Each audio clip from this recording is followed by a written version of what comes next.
Pahantarahasa. Redin ekombo oshkar kase ekombo uhtalar bahakasi andura. Thank you, Jesus. Thank you, Father God. Rhapsody of Realities. आज Friday 21 जनवरी 2022, आज शुक्रवार 21 जनवरी 2022।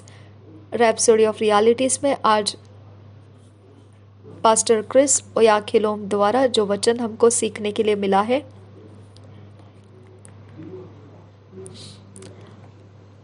Second Corinthians 5 chapter 17 verse, कुरिन्थियों की दूसरी पत्री 5 अध्याय 17 वचन। इस वचन के आधार से सेकेंड कोरिंथियंस 5 चैप्टर 17 वर्स, दूसरे कुरिन्थियों की पत्री 5 अध्याय 17 वचन। इस वचन के आधार से आज का विषय है अ न्यू क्रिएचर, नया सृष्टि। अ न्यू क्रिएचर, नया सृष्टि।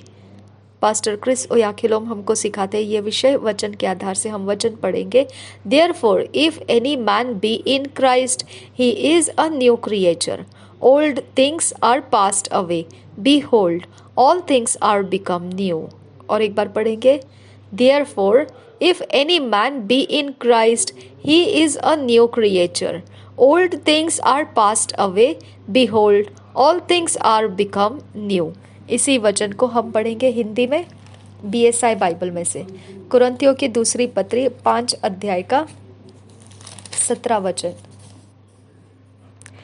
इसलिए यदि कोई मसीह में है तो वह नई सृष्टि है, पुरानी बातें बीत गई है, देखो सब बातें नई हो गई है। और एक बार पढ़ेंगे दूसरे कुरिन्थियों की पत्री 5 अध्याय 17 वचन। इसलिए यदि कोई मसीह में है तो वह नई सृष्टि है, पुरानी बातें बीत गई है, देखो सब बातें नई हो गई है। पास्टर क्रिस ओयाखिलोम हमको वचन के आधार से ये विषय सिखाते हैं। In some Bible versions the underlined portion in our opening verse is rendered a new creation. हम कुछ पवित्र बाइबल के लिखे हुए भाषांतरित किए हुए ऐसे अगर भाग देखेंगे तो उसमें कुछ ऐसे शब्द जहाँ पर अभी वचन के अंदर रैप्सोडी ऑफ रियलिटीज़ में जो वचन आया है उसके अंदर रेखांकित किया है, तो वो रेखांकित वाला वचन का भाग जो है वो है he is a new creature. और हिंदी में अगर हम देखेंगे इसी को तो वह नई सृष्टि है। और इंग्लिश में इसमें रेखांकित करके दिया है रैप्सोडी ऑफ रियलिटीज़ में, वो है he is a new creature. और हिंदी में अगर इस वचन में देखेंगे तो ये है तो वह नई सृष्टि है। यह भाग जो हमने अभी शुरुआती वचन में देखा है, यह कुछ ऐसे दर्शाता है, इसके अंदर के भेद इस प्रकार से है कि एक नए सृष्टि, ये नई सृष्टि, ये उसके अंदर का एक भेद, एक गुप्त बात हमको खुल के आसान करके समझने के लिए दिया गया है। एक नई सृष्टि। It's however better rendered in the King James as a new creature. अगर इससे ज़्यादा बेहतर तरीके से हमारी समझ में आने के लिए अगर हम भाषांतरित किया हुआ अगर देखने जाएंगे तो इंग्लिश में जो किंग्स जेम्स वर्शन है, जो पवित्र बाइबल भाषांतर किया था किंग्स जेम्स ने, उसके भाषांतर में अगर हम देखेंगे तो वहाँ पर लिखा है अ न्यू क्रिएचर। यहाँ पर भी उसका मतलब वही बनता है, एक नई सृष्टि। हिंदी में ये नई सृष्टि बनता है, नई उत्पत्ति। वहाँ पर जो है एक वचन में ऐसा रहता है भाषांतर में नई उत्पत्ति है, और किंग्स जेम्स वर्शन में से अगर इंग्लिश में देखेंगे तो वहाँ पर है नई सृष्टि। इस प्रकार से फर्क है। ऐसा क्यों? ये ऐसा फर्क क्यों?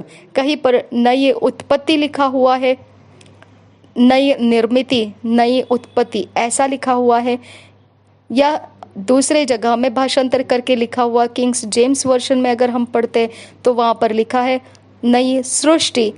ऐसा क्यों? It's because the emphasis is not on the creation of the new man in Christ, rather it's on the being.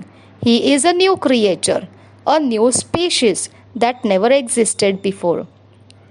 तो इसका कारण यह है कि जोर इस बात के ऊपर नहीं कि क्या सृष्टि में है, मनुष्य के अंदर, मसीह में जो नया बनाया गया है, मनुष्य के अंदर ऐसा क्या सृष्टि कर दिया है जो नया है और उसे नया मनुष्य कहा गया है मसीह के अंदर। ये बात नहीं है, बल्कि बात ये है कि जो अस्तित्व है वह खुद अपने अंदर नया सृष्टि बन चुका है, एक नई जाति हो चुकी है जो पहले कभी नहीं थी। तो अब समझ गए होंगे कि ये नई उत्पत्ति ऐसा लिखा है कहीं पर नई सृष्टि ऐसा लिखा है। तो भाषांतर करने वालों ने अलग अलग शब्द ज़रूर इस्तेमाल किए हमारी समझ में आने के लिए, आसान करके देने के लिए, परंतु ऐसा क्यों किया, ऐसा क्या है उसके अंदर, ये शब्द ऐसा क्यों लिखा गया है, तो देखा जाएगा। तो ये जोर नहीं है कि कुछ तो मनुष्य के अंदर नया कर दिया है सृष्टि में और फिर वो मसीह में है, ऐसा नहीं है। वो इसके बजाय वो ऐसा है कि वह खुद एक अस्तित्व में आ चुका है, वह खुद एक अस्तित्व है और फिर एक उस अस्तित्व में वह अस्तित्व नई सृष्टि अस्तित्व है और ये अस्तित्व एकदम नई जाति है जो पहले कभी भी यह जाति पृथ्वी के ऊपर पाए नहीं गए थे। It's like seeing a strange animal pass by and you wonder what kind of creature was that. एक ऐसे प्रकार का है कि आपने कभी भी देखा नहीं होगा, अनजान प्रकार का कोई पशु आपके आगे पीछे या कहीं से ऐसे होकर निकल जाता है और फिर आप सोच में पड़ जाते हैं ये कैसा प्रकार का पशु है, हमने इसे कभी देखा नहीं था। You could not really make out what it was, और आप सच में उसकी पहचान कर नहीं पाते हैं कि आपने इसे कभी देखा ही नहीं है, तो कैसे पहचानोगे आप। It was not like anything you have ever seen, क्योंकि वो ऐसा नहीं था जैसे अभी तक के पशुओं को आपने देखा हुआ था, वैसे पशुओं में से वो नहीं था। When you are born again, that's what it is। जब आप नया जन्म पाते हैं तो यही हो जाता है असल में। Recall the words of Jesus in John 3 chapter 8 verse। आप स्मरण कीजिए यूहन्ना रचित सुसमाचार के 3 अध्याय के 8 वचन में कैसे लिखा है। As he discussed the subject of being born again, जब प्रभु यीशु मसीह ने वचन देकर वचन में इस प्रकार से समझाया था, जो वहाँ पर बातचीत हो रही थी उस समय में एक विषय के ऊपर, जो नया जन्म पाने का विषय है, उस विषय के ऊपर उसने कुछ बातें वहां पर कर रखी है। He said, the wind bloweth where it listeth, and thou hearest the sound thereof, but canst not tell whence it cometh, and whither it goeth. So is everyone that is born of the Spirit. You are a different type of being।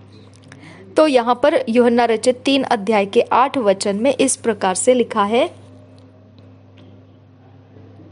यीशु मसीह इस प्रकार से समझा रहा है, हवा जिधर चाहती है उधर चलती है और तू उसका शब्द सुनता है, परंतु नहीं जानता कि वह कहाँ से आती और किधर को जाती है। जो कोई आत्मा से जन्मा है वह ऐसा ही है। और एक बार पढ़ेंगे यूहन्ना रचित सुसमाचार 3 अध्याय का 8 वचन। हवा जिधर चाहती है उधर चलती है और तू उसका शब्द सुनता है, परंतु नहीं जानता कि वह कहाँ से आती और किधर को जाती है। जो कोई आत्मा से जन्मा है वह ऐसा ही है। You are a different type of being। अब आप बिल्कुल अलग प्रकार के अस्तित्व बन चुके हो। Something actually transpired in the realm of the spirit when you were born again. Your human life with which you came from your mother and father was supplanted by the divine life. I write these things to you who believe in the name of the Son of God, so that you may know that you have eternal life। 1 John 5 chapter 13 verse। यूहन्ना के पहले पत्री के 5 अध्याय के 13 वचन जो है हमने NIV बाइबल में से पढ़ा था। इसके विषय में यहाँ पर पास्टर क्रिस ओयाखिलोम ये समझाते हैं कि कुछ तो ऐसा हो चुका है, असल में देखा जाए तो, कि एक बदलाव आ चुका है आत्मा के अंदर, जो पहले नहीं था और जो पुराना था वह सब निकल चुका है, चला गया है, उसकी जगह बाकी नहीं है अभी। अब जो कुछ भी आ चुका है वह सब कुछ नया आ चुका है, ऐसी घटना घटी है।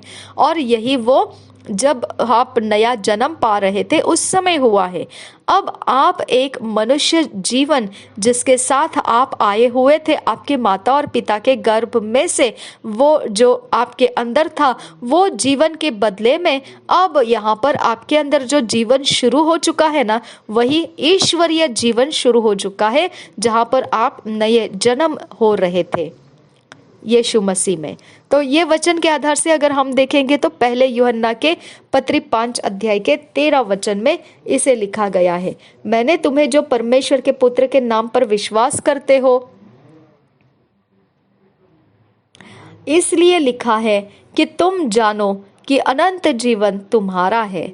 और एक बार पढ़ेंगे पहले यूहन्ना की पत्री 3 अध्याय 13 वचन, मैंने तुम्हें जो परमेश्वर के पुत्र के नाम पर विश्वास करते हो इसलिए लिखा है कि तुम जानो कि अनंत जीवन तुम्हारा है।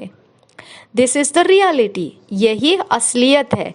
It's an actual birth, a true recreation of the human spirit. यही वह सच्चा जन्म है और यही सत्य जो पुनर्सृष्टि मनुष्य आत्मा की हो चुकी है। The Bible sage of his own will begat he us with the word of truth that we should be a kind of first fruits of his creatures.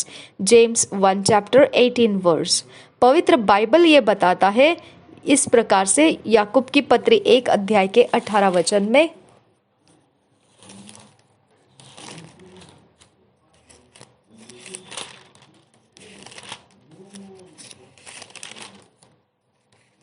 याकूब की पत्री 1 अध्याय 18 वचन, उसने अपनी ही इच्छा से हमें सत्य के वचन के द्वारा उत्पन्न किया ताकि हम उसकी सृष्टि की हुई वस्तुओं में से एक प्रकार के प्रथम फल हो।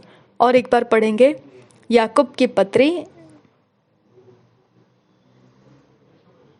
1 अध्याय का 18 वचन, उसने अपनी ही इच्छा से हमें सत्य के वचन के द्वारा उत्पन्न किया। थैंक यू जीसस ये वचन के लिए, ताकि हम उसकी सृष्टि की हुई वस्तुओं में से एक प्रकार के प्रथम फल हो। परमेश्वर की इच्छा से हमको सत्य के वचन के द्वारा उत्पन्न किया। थैंक यू जीसस, धन्यवाद करते हैं पिता। यहाँ पर जो लिखा हुआ है प्रथम फल, प्रथम फल का मतलब है सबसे पहला और सबसे उत्कृष्ट। तीतुस की पत्री 3 अध्याय के 5 वचन में ऐसा लिखा है, Titus 3 chapter 5 says first fruits means the first and best. Titus 3 chapter 5 verse says, not by works of righteousness which we have done, but according to his mercy he saved us by the washing of regeneration and renewing of the Holy Ghost. Colossians 3 chapter 10-11 verse. हम इस प्रकार से देखते हैं, तीतुस की जो पत्री है उसमें 3 अध्याय के 5 वचन में पवित्र वचन इस प्रकार से कहता है, तो उसने हमारा उद्धार किया और यह धर्म के कामों के कारण नहीं जो हमने आप किए, पर अपनी दया के अनुसार नए जन्म के स्नान और पवित्र आत्मा के हमें नया बनाने के द्वारा हुआ। और एक बार पढ़ेंगे तीतुस की पत्री 3 अध्याय 5 वचन, तो उसने हमारा उद्धार किया और यह धर्म के कामों के कारण नहीं जो हमने आप किए, पर अपनी दया के अनुसार नए जन्म के स्नान और पवित्र आत्मा के हमें नया बनाने के द्वारा हुआ। Colossians 3 chapter 10-11 describes this new creation as renewed in knowledge after the image of God that created him. कुलोसियों की पत्री में अगर देखेंगे तो वहाँ पर 3 अध्याय का 10 और 11 वचन वर्णन करता है इसी नए सृष्टि के विषय में, नए उत्पत्ति के विषय में, कि हम ज्ञान के अंदर नए बनाए गए हैं, जो परमेश्वर के स्वरूप जो उसने हमको सृष्टि किया हुआ है, उस सृष्टि की पहचान होने के लिए। इसे हम पढ़ेंगे 3 अध्याय, कुलोसियों की पत्री 3 अध्याय 10-11 वचन। और नए मनुष्यत्व को पहन लिया है, जो अपने सृजनहार के स्वरूप के अनुसार ज्ञान प्राप्त करने के लिए नया बनता जाता है।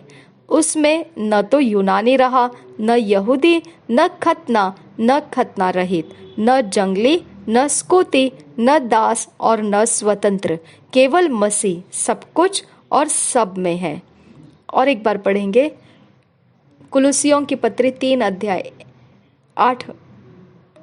10 वचन से 11 वचन। और नए मनुष्यत्व को पहन लिया है, जो अपने सृजनहार के स्वरूप के अनुसार ज्ञान प्राप्त करने के लिए नया बनता जाता है। उसमें न तो यूनानी रहा, न यहूदी, न खतना रहित, न जंगली, न स्कूती, न दास और न स्वतंत्र, केवल मसीह सब कुछ और सब में है।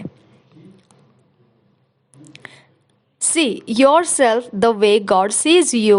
You are peculiar, royal, excellent and full of glory. अपने आप को जब आप देखते हो तो परमेश्वर जिस प्रकार से आपको देखता है वैसे ही आपको अपने आप को देखना है। आप सर्वोत्कृष्ट, बहुत खास तरीके के और राजकीय और उत्कृष्टता से भरपूर और सबसे भरपूर ऐसी महिमा से भरे हुए। You are the only one of you that God has ever had and will ever have. So be your best and live your best for God. आप जो है सबसे अच्छा और एकमात्र ऐसी सृष्टि है जिसे परमेश्वर ने कभी तैयार किया होगा, बनाया होगा।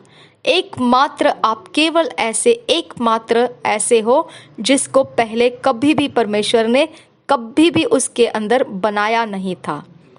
इसके लिए अब अपने जीवन को आप उत्कृष्ट तरीके से परमेश्वर के लिए जिए और आप अपने अंदर उत्कृष्टता को ही देखते हुए जिए। Thank you Jesus. धन्यवाद करते हैं पिता। Thank you Lord. Thank you Lord. Thank you Jesus. रिबांति खंब ओहुष्कर खस्से खंब रोखुता नमखासी आंदुरा रदीन इखंब ओहुष्कर खस्से कब्बो रोखुता नमखासी हातुल रहसा जेदे लरबहा अखासी हिकंब ओहुष्कर खस्से कम्ब उता लरबहा खासी आंदुरा दीद आ नमखासी खितकिन बेकत्ती लरबहंत रहसा। Thank you Jesus.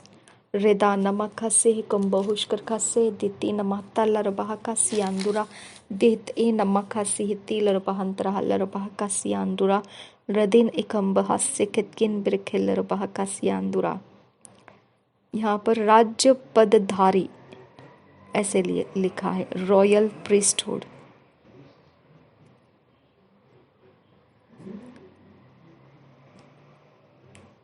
तुम चुना हुआ वंश, राज्य पदधारी याजकों का समाज और पवित्र लोग, परमेश्वर की निज प्रजा हो, इसलिए कि जिसने तुम्हें अंधकार में से अपनी अद्भुत ज्योति में बुलाया है उसके गुण प्रकट करो। Thank you father God. धन्यवाद हो मेरे परमेश्वर। रिबांति खंब ओशकर खस्से के बिर के तीन रबहंत रहसा अदीन एक खंब ओशकर खस्से खंबो रोकुल रहा अतातकिन बेकबर रखसियान तुरा रिता नमकासी रदीन में के तील रबहंत रहा लरबह खसी कब ओशकर खसियान दुरा। परमेश्वर हम आपको धन्यवाद करते हैं पास्टर क्रिस ओयाखिलुम द्वारा ये वचन हम तक पहुंचने के लिए, हमारी अंदर के गहरी बातें हमें सिखाने के लिए। परमेश्वर हम जो है खुदा तेरे नए सृष्टि जो इस पृथ्वी के ऊपर ये जाति होकर आई है, अब पिता परमेश्वर ये एक नई बात तूने तैयार कर रखी है पृथ्वी के ऊपर, जिसके विषय में खुदा तेरा वचन हमें समझाता है, पवित्र आत्मा हमको सिखाता है। इसको हम ग्रहण करते हैं और परमेश्वर इसी वचन के अंदर से हम अपने आप को देखते हुए पिता, हम परमेश्वर तेरे गुणों को प्रकट करते हुए जीने के लिए हमारी मदद कर, अनुग्रह कर। नासरी यीशु के नाम में मांगते हैं पिता, हमें फिट एंड फिक्स कर, ईश्वरीय डिवाइन रचना में हमको लेकर चल। नासरी यीशु मसीह के नाम में मांगते हैं पिता, सुन और कबूल कर। आमीन, आमीन, आमीन।